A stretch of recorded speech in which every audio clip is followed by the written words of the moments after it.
Hello, everyone, and welcome back to ABG Investor Days. My name is Adrian Galani, and I'm an equity research analyst here at ABG, and I will be moderating our next presentation, which will be given by CEO of OrganoClick, Mr. Mårten Hellberg. He'll give a roughly 20-minute presentation, and then we'll have time for some Q&A after that, hopefully. With that being said, Mårten, I'll leave it over to you. Thanks, Adrian. Nice to be here. My name is Mårten Hellberg. I'm CEO and co-founder of OrganoClick. 17 years ago, I met two Swedish professors when I was at the end of my studies in biochemistry. They had been doing research within natural chemistries since the mid-90s. That is, looking at what is the chemistry behind a tree becoming so strong, or why do some leaves become water repellent.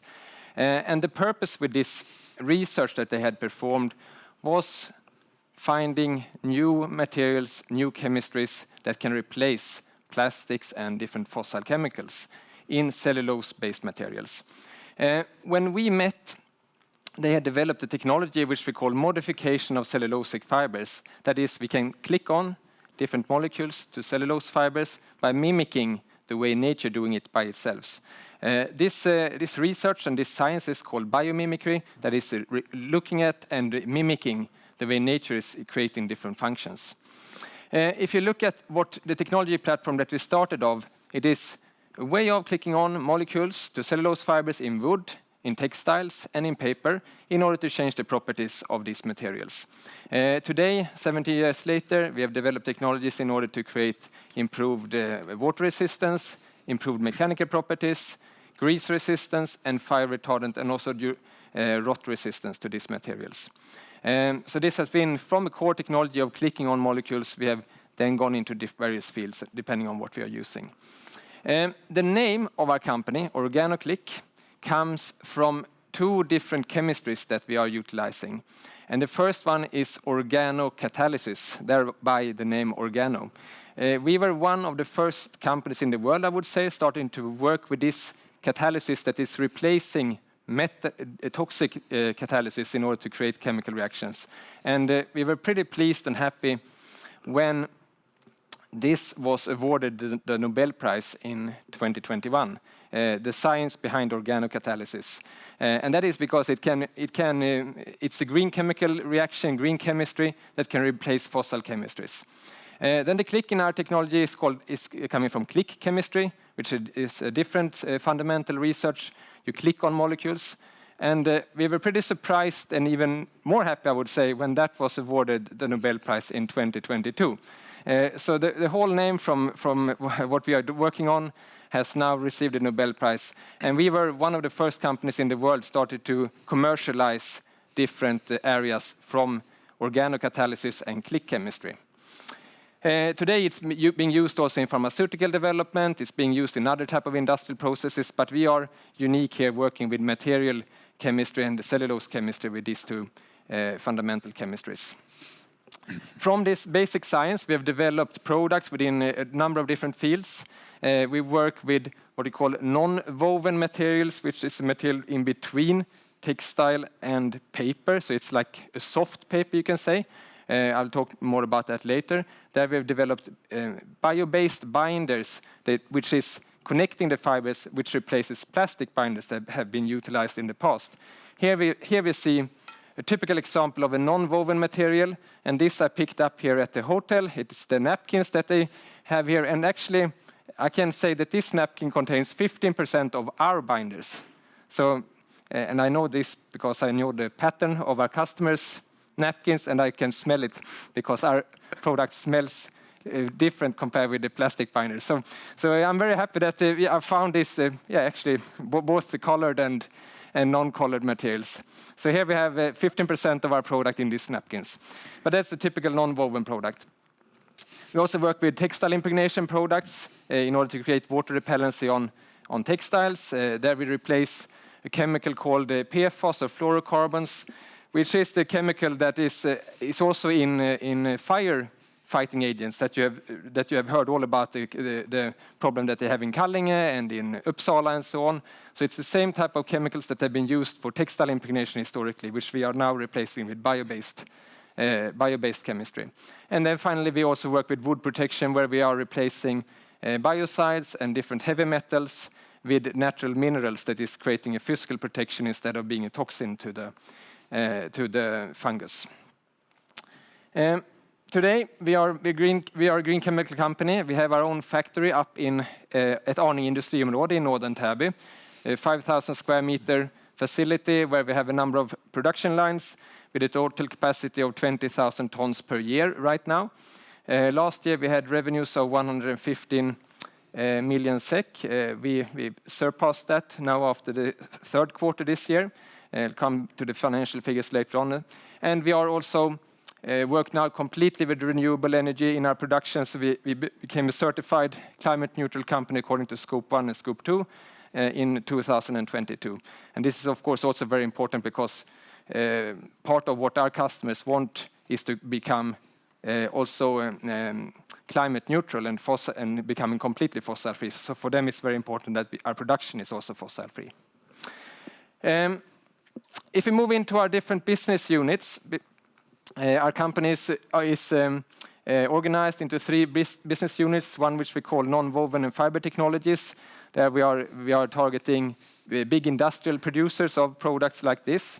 We have the green coatings and maintenance business, which is more consumer-related products. It's also chemistry, but packaged in consumer packages.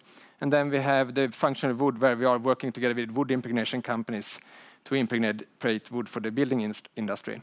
But if we move into the first segment, the non-woven and fiber technology business unit, here we are selling these bio-based binders, which I mentioned replaces plastic binders in non-wovens. So when you produce a non-woven material like this, you start with cellulose fibers, different type of pulp, and then in order to bind them together, you often use binders, and then historically you've used plastic polymers. So a napkin like this historically had about 15% plastic in it. That you don't probably know as a consumer, you believe it's just paper. But it has had 15% of plastic polymers. And that's the same in, for example, hygiene products like diapers or feminine care products. These materials also contain plastic polymers as binders. And this is where our products come into place. We can replace this type of plastic binders. And applications are tabletop products like napkins, hygiene products like diapers, feminine care products, wet wipes is a big area, agricultural textiles, this type of textiles that you see over field in agricultural lands, and packaging materials. In meat packages, for example, there is often some type of material that meat is placed on, and that is a non-woven material. But you also find them in filter applications, medical applications, and other things. But they are a little bit everywhere, these non-woven materials. Today this is an area where we this year have really taken a new step. We have started to supply big customers within this area. Today we have customers like Duni, American Glatfelter, which is one of the largest non-woven producers in the world, Finnish Sharpcell, and Finnish Ahlstrom. And Ahlstrom is also one of the biggest non-woven producers in the world. The market for binders is a niche market. It is an additive into the non-wovens, and it's valued to around 3 to 4 billion SEK per year. And this is for us a perfect market. It's not super big, which makes it not super attractive for the big chemical giants, but it's really big enough for us to have an opportunity to become a much larger company. So our ambition here, which I believe we can do, is to become one of the major suppliers of binders. And this is something which we have really started to move on to right now. If we move into our consumer goods business, the green coatings and maintenance business, our major product is the OrganoClick textile impregnation, which you see here on the picture. Here we are replacing the fluorocarbons, as I mentioned, with bio-based products instead. We are the first company in the world to be able to supply bio-based textile impregnation for consumers. We have had really good growth now during the last 3 years within this segment. And we are today selling to customers. This is retail customers. We are selling to resellers. And we today have customers like XXL, Natuurcompagniet, Bever in the Netherlands. They have 75% of the Dutch outer market. and Python. And I would say that we are probably the market leader soon in some of these areas, because we have taken the major retailers then, which have often also removed the previous leader within this field. This is also a niche market. It has it has a market of around 2 billion SEK. Also really nice niche for us. It doesn't attract the big giant, so the competition is not super hard. And this is an area where we believe that we also can take a market leading position within our segments in our geographical markets. Finally, our first business area, which was the first product that was launched, the functional wood area.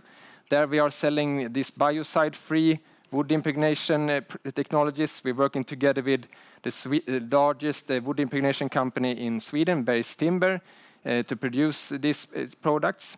And the wood is mainly sold to professional users. So professional users is about 85% of the market, and then of course also some consumer products. But mainly this wood is used when you want to have an eco-label on your building. So different type of eco-label buildings, that is when our wood is coming into place, because then you cannot use the traditional impregnated wood.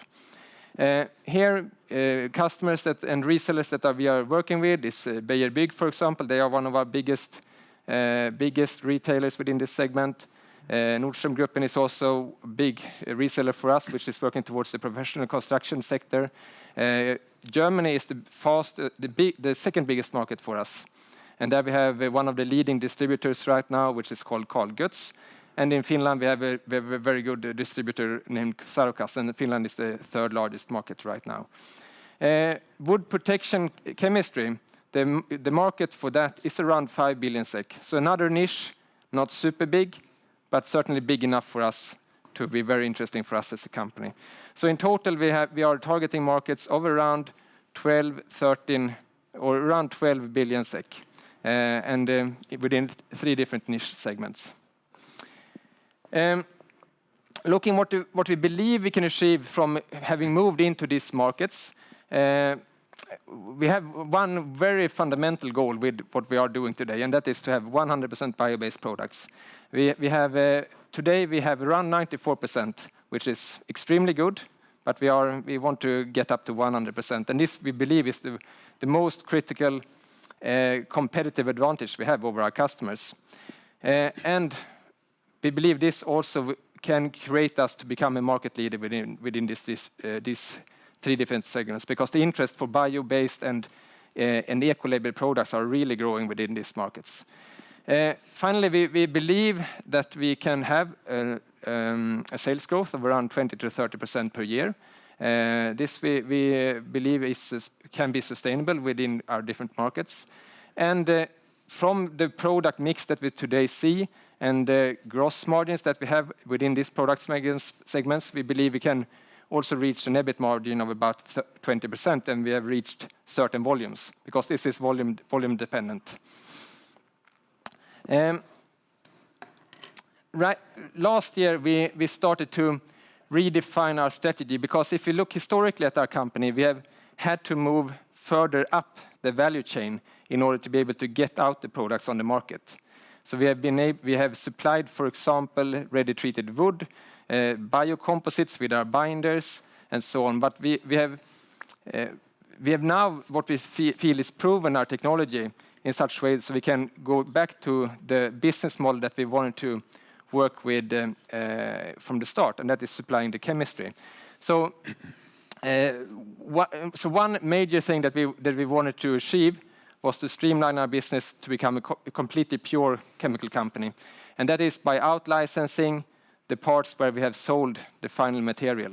And this is something that we have been working on during the year, and we have out-licensed now several parts of what we previously sold as final material. Finally, we are really now focusing on 3 different areas: the bio-based binder in Europe and North America, the wood protection also in Europe, and OrganoClick in Europe and North America. And what is good with our market is, for example, in the non-woven market, the biggest companies are European and American. So we have a very strong home market. And in the non-woven business segment, 3 of the 10 largest non-woven producers are Finnish or Swedish. So we have very good home market in that way. Coming into what we have done in 2023, I'll show figures later on, but we have had really strong sales within our binders to existing non-woven customers, but we also have signed new contracts with non-woven producers. American Glatfelter, as I mentioned, is one of the biggest non-woven producers in the world. We entered into an agreement with them earlier this spring. And the Finnish Sharpcell, another non-woven producer, which we signed an agreement with also earlier this year.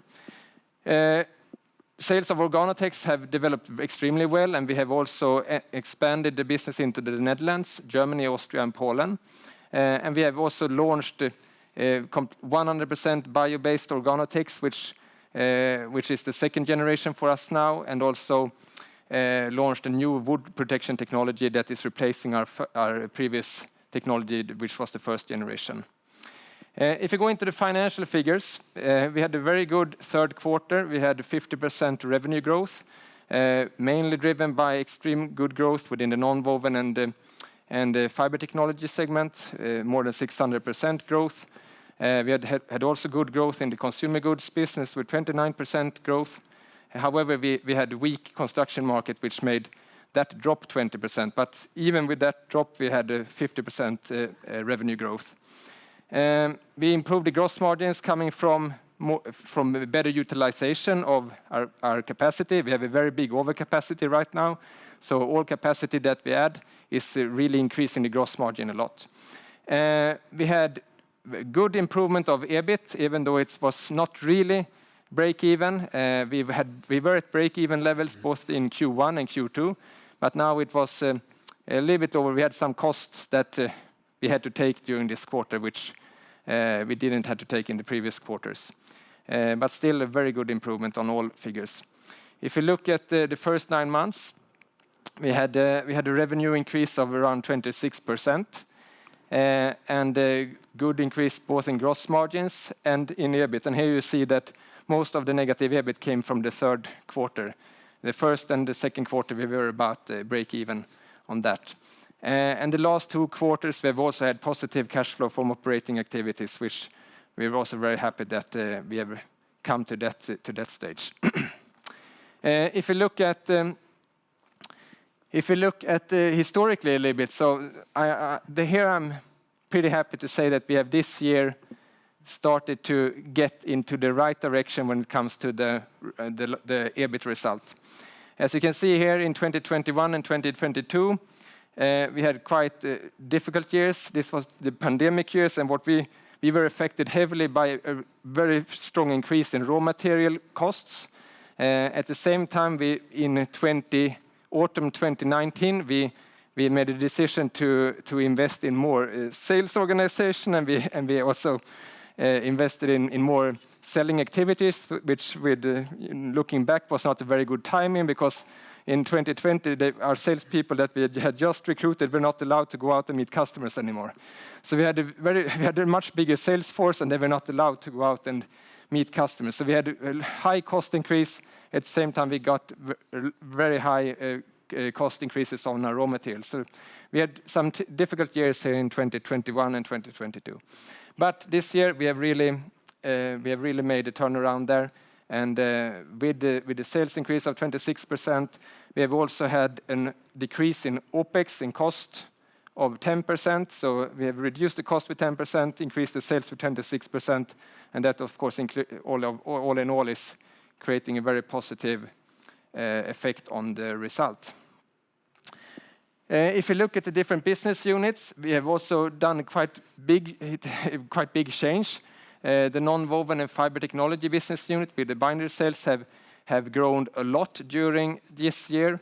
And now we have 3 business units, which is almost equally big. The consumer good business is a little bit smaller, but they are actually almost on the same level. And this I'm very happy with, because if we can continue to grow them further on, then we will have a very good risk diversion between different type of businesses. We have the building segments, we have the non-woven segments, and we have the outdoor and the sports goods segments.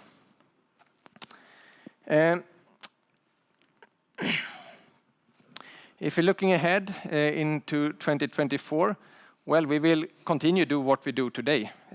We feel that we are on the right track right now. We will focus a lot on continued development within our non-woven segments. We have a lot of projects with other leading non-woven producers, which we believe can come into real products and product launches in 2024. We will continue to develop the businesses with, in particular, Glattfelter and Sharpsell Ahlström, where we have a lot of growth potential within these customers. And we are focusing on 3 areas, and that is the wet wipe area, the hygiene product area, and the tabletop area. For OrganoClick, we are working on our expansion in Central Europe. This is the focus for us. We have, as I mentioned, a lot of new distributors that we want to turn into revenue growth now in 2024. And the same we will continue with for OrganoWood. We will further do the expansion into the European market. And with that, I thank you for your attention. Perfect. Thank you so much, Morten. And we have time for a few questions. I'd like to start off a bit broader on your strategy of, you talked about streamlining the operations. You've already licensed out several of your products that used to be in-house production. What's there left to do on that front? Which of the current operations, what are you looking to license out and what's going to be kept in-house? Well, I mean, certainly what we have out-licensed during this year is the biocomposite segment, where we reduced a lot of cost when we did that, which was really good for us. Now we are supplying these licenses with the binders because they need the binders in order to produce these products. So it makes a lot of sense from an operation perspective. But we are also looking at the wood segment to out-license all that we are doing in-house today. And as an analyst, I'm obviously very interested in the financial implications of a licensing model. Can you just walk us through how that affects profitability, working capital needs, and more the financial side of that? Yeah, well, when we are getting rid of the material that we are supplying, then that is tying up a lot of capital because it's extra add-on in terms of just the material that we need to have in stock. So we will reduce the working capital need in terms of inventory quite a lot. When it comes to profitability, yes, we have higher gross margins on the chemistry compared with the materials. So in that sense, we get up in terms of the gross margin from the raw materials. If you look at the variable cost, so it increased the profitability for us when we have done and finalized this out-licensing that we are working on. And then I guess tying that into your long-term margin goal of 20% EBIT margin, first of all, are you able to say any more indication on the timeline of what long-term means, and perhaps give a bit more color on what's going to be the bigger effects of streamlining the operations and scale effects, and what's actually going to drive that margin increase? Well, I mean, if you look at what we have done this year, we have grown the business with 26%. We have an EBIT that improved from minus 18 million to minus 3 million in the first 9 months. And that is because we can keep the cost and just grow the business. And this is a very scalable business that we're working on. If we increase the volumes, we don't need to increase the cost so much. Coming from that, I mean, I will not give you a year when we will reach it, because we will also we want to grow, of course, but it's difficult to say exactly when. But we want to now move into profitable growth, and this we want to do as quick as possible. So we will not add any more cost until we have seen that we have a certain profitability. Okay, that's very clear.